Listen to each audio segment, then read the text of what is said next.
ನಮಸ್ಕಾರ ಸ್ನೇಹಿತರೆ, ಕೊನೆಗೂ ಡಿ ಕೆ ಶಿವಕುಮಾರ್ ಅವರು ತಾವು ಏನ್ ಎಣಿಸಿದ್ದಾರೋ ಅದರ ಸನಿಹಕ್ಕೆ ಈಗ ತಲುಪಿಬಿಟ್ಟಿದ್ದಾರೆ. ಅಂದ್ರೆ ಅವರ ದೊಡ್ಡದಾದಂತಹ ಆಸೆ ಇದ್ದಿದ್ದೇನೋ ಮುಖ್ಯಮಂತ್ರಿ ಆಗ್ಬೇಕು ಅಂತೇಳಿ. ಇದಕ್ಕಾಗಿ ಅವರು ಏನೆಲ್ಲ ಪ್ರಯತ್ನ ಮಾಡ್ತಾ ಇದ್ದಾರೆ ಇದೆಲ್ಲವೂ ನಿಮ್ಗೆ ತುಂಬಾ ಚೆನ್ನಾಗಿ ಗೊತ್ತಿದೆ.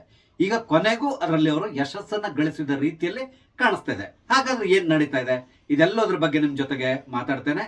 ಮೊದಲಿಗೆ ನಿಮ್ಮೆಲ್ಲರೂ ನಾನು ಕಾಫಿ ಆಯ್ತಾ ಯೂಟ್ಯೂಬ್ ಚಾನಲ್ಗೆ ಸ್ವಾಗತಿಸ್ತಾ ಇದ್ದೇನೆ.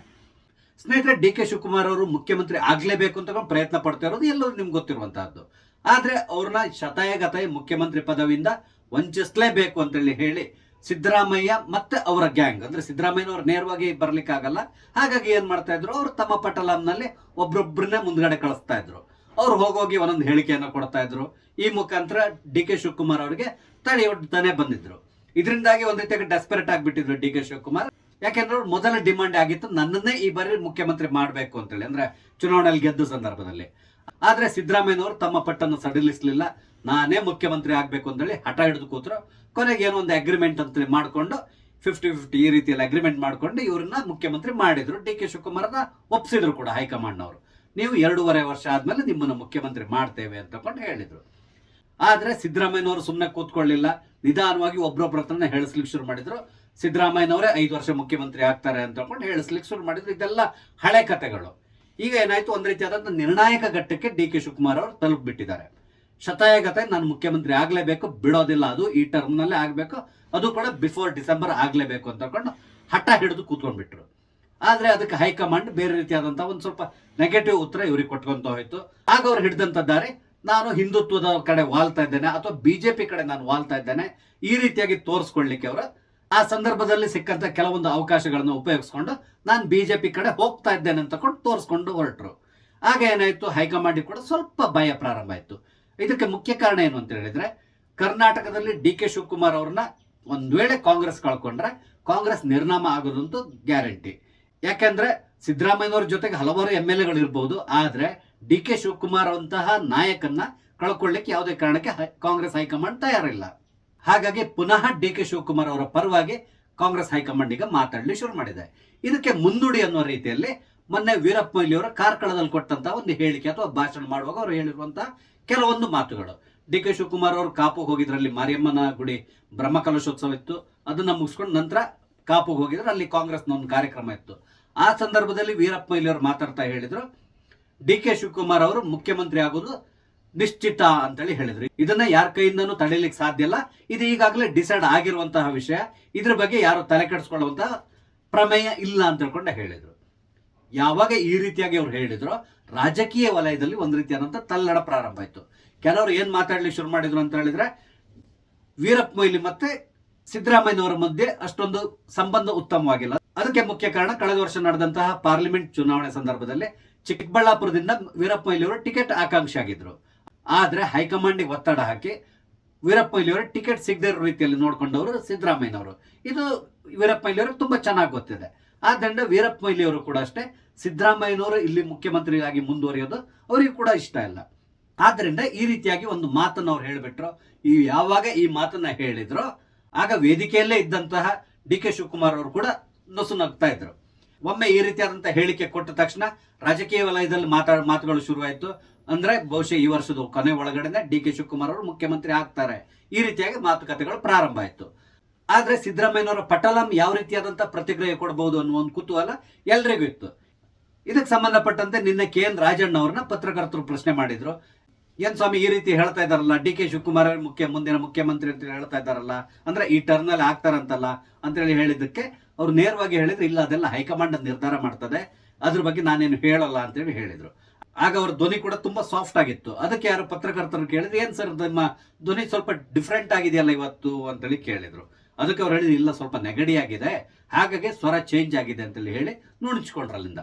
ಅಂದ್ರೆ ನಿಮ್ಗೆ ಗೊತ್ತಿದೆ ರಾಜಣ್ಣ ಅವರು ಈ ಹಿಂದೆ ಯಾವ ರೀತಿ ಎಲ್ಲ ಮಾತಾಡ್ತಾ ಇದ್ರು ಡಿ ಕೆ ಶಿವಕುಮಾರ್ ಅವ್ರ ಬಗ್ಗೆ ಎಲ್ಲೋ ನಿಮ್ಗೆ ಗೊತ್ತಿದೆ. ಆದ್ರೆ ಅವ್ರು ನಿನ್ನೆ ಕೊಟ್ಟಂತ ಉತ್ತರ ನಿಮ್ಗೆ ಚೆನ್ನಾಗಿ ಗೊತ್ತಾಗ್ತದೆ. ಅದೇ ರೀತಿಯಲ್ಲಿ ಸಿದ್ದರಾಮಯ್ಯನವ್ರನ್ನ ಕೂಡ ಪ್ರಶ್ನೆ ಮಾಡಿದಾಗ ಅವರು ಕೂಡ ಅಷ್ಟೇ, ಎಲ್ಲದೂ ಹೈಕಮಾಂಡ್ ನಿರ್ಧಾರ ಮಾಡ್ತದೆ, ನಮ್ದು ಏನೂ ಇಲ್ಲ ಇಲ್ಲಿ ಅಂತೇಳಿ ಹೇಳಿದ್ರು. ಅಂದ್ರೆ ಒಂದ್ ವೇಳೆ ಮುಖ್ಯಮಂತ್ರಿ ಬದಲಾವಣೆ ಮಾಡೋದಾದ್ರು ಹೈಕಮಾಂಡ್ ನಿರ್ಧಾರ, ನಂದೇನು ಇಲ್ಲ ಅಂತೇಳಿ ಹೇಳಿದ್ರು. ಈ ಮಾತಿನ ಅರ್ಥ ಏನು ಅಂತೇಳಿ ಹೇಳಿದ್ರೆ, ಬಹುಶಃ ಎಲ್ಲಿಯೂ ಹೈಕಮಾಂಡ್ ಇಂದ ಕೂಡ ಸಿದ್ದರಾಮಯ್ಯನವರ ಸೂಚನೆ ಬಂದಿದೆ, ಸದ್ಯದಲ್ಲಿ ನಿಮ್ಮ ಪ್ಲೇಸಿಗೆ ಡಿ ಕೆ ಶಿವಕುಮಾರ್ ಅವ್ರನ್ನ ತರ್ತಾ ಇದ್ದೇವೆ, ಮೆಂಟಲಿ ಪ್ರಿಪೇರ್ ಆಗಿರಿ ಅಂತೇಳಿ ಒಂದು ಸೂಚನೆ ಕೊಟ್ಟ ರೀತಿಯಲ್ಲಿ ಕಾಣಿಸ್ತಾ ಇದೆ. ಇಲ್ಲದಿದ್ರೆ ಏನೆಲ್ಲ ಮುಂದಿನ ದಿನಗಳ ಸಮಸ್ಯೆ ಆಗ್ಬೋದು ಅದನ್ನ ಕೂಡ ಖಂಡಿತವಾಗಿ ಇವರಿಗೆ ವಿವರಿಸಿರ್ತಾರೆ. ಹಾಗಾಗಿ ಸಿದ್ದರಾಮಯ್ಯನವರು ಕೂಡ ಅಷ್ಟೇ ಇಲ್ಲಿ ಹೈಕಮಾಂಡ್ ನಿರ್ಧಾರ ಮಾಡ್ತದೆ ಅಂತೇಳಿ ಹೇಳಿ ಹೋದ್ರು. ಇಲ್ಲದಿದ್ರೆ ಇಷ್ಟು ದಿನ ಅವ್ರು ಏನ್ ಹೇಳ್ತಾ ಇದ್ರು ಅಂತ ಹೇಳಿದ್ರೆ, ಇಲ್ಲ ನಾನು 5 ವರ್ಷ ಕೂಡ ನಾನೇ ಮುಖ್ಯಮಂತ್ರಿ ಆಗಿರ್ತೇನೆ ಅಂತ ಹೇಳ್ಕೊಂಡು ಈ ರೀತಿಯಾಗಿ ಹೇಳ್ತಾ ಇದ್ರು ಅವರು. ಆದ್ರೆ ನಿನ್ನೆ ಅವ್ರು ಹೇಳಿರುವಂತಹ ಮಾತೇ ಬೇರೆ. ಅಂದ್ರೆ ಇಲ್ಲಿಗೆ ಅರ್ಥ ಆಗ್ತದೆ, ಡಿ ಕೆ ಶಿವಕುಮಾರ್ ಅವರು ತಮ್ಗಿದ್ದಂತಹ ಎಲ್ಲಾ ಅಡೆತಡೆಗಳನ್ನ ಈಗಾಗಲೇ ಕ್ಲಿಯರ್ ಮಾಡ್ಕೊಂಡಿದ್ದಾರೆ ಅಂತೇಳಿ. ಈ ಎಲ್ಲ ಮಾತುಗಳಿಗೆ ಒತ್ತು ಕೊಡುವ ರೀತಿಯಲ್ಲಿ ಇವತ್ತು ಡಿ ಕೆ ಶಿವಕುಮಾರ್ ಅವರು ಮಲ್ಲಿಕಾರ್ಜುನ್ ಖರ್ಗೆ ಅವ್ರನ್ನ ಭೇಟಿ ಮಾಡಿದ್ದಾರೆ. ಅಂದ್ರೆ ಅವರ ಮನೆಗೆ ಹೋಗಿ ಭೇಟಿ ಮಾಡಿದ್ದಾರೆ. ಬಹಳಷ್ಟು ಹೊತ್ತು ಅವ್ರ ಜೊತೆ ಕೂತ್ಕೊಂಡು ಈ ರಾಜಕೀಯಕ್ಕೆ ಸಂಬಂಧಪಟ್ಟಂತಹ ಡಿಸ್ಕಷನ್ ಕೂಡ ನಡೆಸಿದ್ದಾರೆ ಅಂತ ಕೂಡ ಸುದ್ದಿ ಬರ್ತಾ ಇದೆ. ಇದಾದ್ಮೇಲೆ ಡಿ ಕೆ ಶಿವಕುಮಾರ್ ಅವರು ಭೇಟಿ ಮಾಡಿದ ಮೇಲೆ ಹಲವಾರು ಶಾಸಕರು ಕೂಡ ಹೋಗಿ ಮಲ್ಲಿಕಾರ್ಜುನ್ ಖರ್ಗೆ ಅವ್ರನ್ನ ಭೇಟಿ ಮಾಡ್ತಾ ಇದ್ದಾರೆ. ಒಟ್ಟಾರೆ ಹೇಳಬೇಕು ಅಂತ ಹೇಳಿದ್ರೆ, ಕಾಂಗ್ರೆಸ್ ವಲಯದಲ್ಲಿ ಸ್ವಲ್ಪ ರಾಜಕೀಯ ಚಟುವಟಿಕೆ ತುಂಬಾ ಬಿರುಸನ್ನ ಪಡ್ಕೊಂತ ಇದೆ. ಅಂದ್ರೆ ಇಲ್ಲಿ ಏನೋ ಒಂದು ಸಂಭವಿಸುವಂತಹ ಸಾಧ್ಯತೆ ಇದೆ ಅನಿಸ್ತಾ ಇದೆ. ಟೋಟಲ್ ಆಗಿ ಹೇಳಬೇಕು ಅಂತ ಹೇಳಿದ್ರೆ, ಡಿ ಕೆ ಶಿವಕುಮಾರ್ ಅವರು ಒಂದು ದಾಳವನ್ನು ಉರುಳಿಸಿದ್ರಲ್ಲ, ಅಂದ್ರೆ ಪ್ಲಾನ್ ಎ ಪ್ಲಾನ್ ಬಿ ಈ ತರ ಇಟ್ಕೊಂಡಿರ್ತಾರಲ್ಲ. ಪ್ಲಾನ್ ಎ ಏನು, ಅಗ್ರಿಮೆಂಟ್ ಪ್ರಕಾರ 2.5 ವರ್ಷ ಆದ್ಮೇಲೆ ಸಿದ್ದರಾಮಯ್ಯನವರು ಮುಖ್ಯಮಂತ್ರಿ ಗಾದಿಯನ್ನ ತನಗೆ ಬಿಟ್ಕೊಡ್ಬೇಕು ಅನ್ನೋದು ಅವರು ಮೊದಲಿನ ಪ್ಲಾನ್ ಆಗಿತ್ತು. ಆದ್ರೆ ಅದು ಎಲ್ಲಿ ಕೈಗೂಡಲ್ಲ ಅನ್ಸ್ತೋ ಆಗ ಪ್ಲಾನ್ ಬಿ ರೆಡಿ ಮಾಡ್ಕೊಂಡ್ರು. ಅದಕ್ಕೆ ಬೇಕಾದಂತಹ ಎಲ್ಲಾ ರೀತಿಯಾದಂತಹ ವ್ಯವಸ್ಥೆಯನ್ನ ಮಾಡಿಕೊಂಡು, ಅಂದ್ರೆ ನಾನು ಬಿಜೆಪಿ ಕಡೆ ಹೋಗ್ತಾ ಇದ್ದೇನೆ, ಮುಖ್ಯಮಂತ್ರಿ ಆಗ್ಲೇಬೇಕು ಅಂತ ಹೇಳಿದ್ರೆ ನಿಮ್ಮ ಪಕ್ಷವೇ ನಮ್ಗೆ ಬೇಕಿಲ್ಲ, ಕಾಂಗ್ರೆಸ್ ಪಕ್ಷವೇ ಬೇಕಿಲ್ಲ, ನಾನು ಬೇರೆ ಪಕ್ಷದಿಂದ ಬೇಕಾದ್ರೂ ನಾನು ಆಗ್ಬೋದು, ಸ್ವಲ್ಪ ಕಷ್ಟ ಆಗ್ಬೋದು, ಆದ್ರೂ ಕೂಡ ನಾನು ಆಗ್ತೇನೆ ಅಂತ ಹೇಳ್ಕೊಂಡು ತೋರಿಸ್ಲಿಕ್ಕೆ ಏನೆಲ್ಲ ಬೇಕೋ ಎಲ್ಲಾ ರೀತಿಯಾದಂತಹ ಅವಕಾಶವನ್ನ ಉಪಯೋಗಿಸ್ಕೊಂಡು ಇವರಿಗೆ ಒಂದು ಪ್ರೂವ್ ಮಾಡಿ ಕೂಡ ತೋರಿಸಿದ್ರು. ಈ ರೀತಿ ಯಾವಾಗ ಆಗ್ಲಿಕ್ಕೆ ಶುರುವಾಯ್ತು ಆಗ ಹೈಕಮಾಂಡ್ ಒಂದು ರೀತಿಯಾಗಿ ಪತರಗುಟ್ಟಿ ಹೋಯ್ತು ಅನಿಸ್ತದೆ. ಇಲ್ಲಿ ಇರುವಂತಹ ಒಂದು ಸಮಸ್ಯೆ ಏನು ಅಂತ ಹೇಳಿದ್ರೆ, ಡಿ ಕೆ ಶಿವಕುಮಾರ್ ಒಬ್ರು ಬಿಜೆಪಿಗೆ ಹೋದ ತಕ್ಷಣ ಅವ್ರು ಮುಖ್ಯಮಂತ್ರಿ ಆಗ್ಲಿ ಸಾಧ್ಯ ಇಲ್ಲ. ಯಾಕಂದ್ರೆ ಸಂಖ್ಯಾಬಲ ಕೂಡ ಬೇಕಾಗ್ತದೆ ಬಿಜೆಪಿಗೆ. ಆ ಸಂಖ್ಯಾಬಲವನ್ನ ತರುವಂತಹ ಕೆಪಾಸಿಟಿ ಡಿ ಕೆ ಶಿವಕುಮಾರ್ ಅವ್ರ ಹತ್ರ ಇದೆ. ತಕ್ಷಣ ಆಗಿಲ್ಲ ಅಂತ ಹೇಳಿದ್ರು, ಸ್ವಲ್ಪ ದಿನ ಹೋದ ಮೇಲಾದ್ರು ಅವ್ರು ಏನ್ ಬೇಕೋ ಅದನ್ನ ಸಾಧಿಸುವಂತಹ ಛಲ ಮತ್ತೆ ಎಲ್ಲದಕ್ಕೆಲ್ಲ ಜಾಸ್ತಿಯಾಗಿ ಹಣ ಬಲ ಕೂಡ ಅವ್ರ ಹತ್ರ ಇದೆ. ಇದರಿಂದಾಗಿ ಅವ್ರು ಏನ್ ಬೇಕಾದ್ರೂ ಸಾಧಿಸಬಹುದು. ಇದು ಗೊತ್ತಿರುವಂತದ್ದು ಹೈಕಮಾಂಡ್ನವರಿಗೆ. ಇದು ಎಲ್ಲದಕ್ಕಿಂತ ಮುಖ್ಯವಾಗಿ ಕಾಂಗ್ರೆಸ್ ಹೈಕಮಾಂಡ್ಗೆ ಈಗ ಕರ್ನಾಟಕ ಅನ್ನೋದೇ ಒಂದು ಮುಖ್ಯವಾದ ರಾಜ್ಯವಾಗಿಬಿಟ್ಟಿದೆ. ಒಂದ್ ವೇಳೆ ಕರ್ನಾಟಕವನ್ನ ಕೂಡ ಅವ್ರು ಕಳ್ಕೊಂಡ್ರೆ ಮುಂದಿನ ದಿನಗಳಲ್ಲಿ ಕಾಂಗ್ರೆಸ್ ಹೈಕಮಾಂಡ್ಗೆ ಬಹಳಷ್ಟು ಸಮಸ್ಯೆಗಳು ಉಂಟಾಗ್ತದೆ.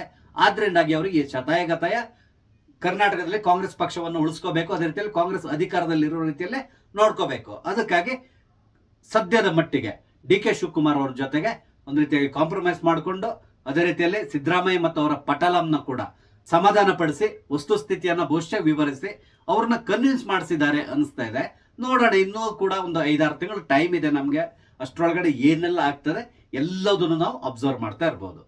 ಟೋಟಲ್ ಆಗಿ ಹೇಳಬೇಕು ಅಂದ್ರೆ, ಕನಕಪುರದ ಬಂಡೆ ಈಗ ಸಿದ್ದರಾಮಯ್ಯ ಮತ್ತು ಪಟಾಲಂ ಮೇಲೆ ಅಪ್ಪಳಿಸಿದೆ ಅಂತಲೇ ಹೇಳ್ಬೋದು. ಈ ಬಂಡೆ ಅಪ್ಪಳಿಸಿರುವಂತಹ ಪ್ರಹಾರದಿಂದಾಗಿ ಸಿದ್ದರಾಮಯ್ಯ ಮತ್ತು ಪಟಾಲಂ ಈಗ ದಿಕ್ಕಾಪಾಲಾದ ರೀತಿಯಲ್ಲಿ ಕಾಣಿಸ್ತಾ ಇದೆ. ನೋಡೋಣ ಏನೆಲ್ಲ ಮುಂದಿನ ದಿನಗಳಲ್ಲಿ ನಡೀತದೆ ಅಂತೇಳಿ. ಸ್ನೇಹಿತರೆ, ನಾನು ಹಂಚಿಕೊಂಡಂತ ವಿಷಯ ನಿಮ್ಗೆ ಇಷ್ಟ ಆದ್ರೆ ಲೈಕ್ ಮಾಡಿ, ಶೇರ್ ಮಾಡಿ, ಹಾಗೆ ದಯವಿಟ್ಟು ನನ್ನ ಚಾನಲ್ ಸಬ್ಸ್ಕ್ರೈಬ್ ಮಾಡಿ. ನಮಸ್ತೆ, ಜೈ ಹಿಂದ್.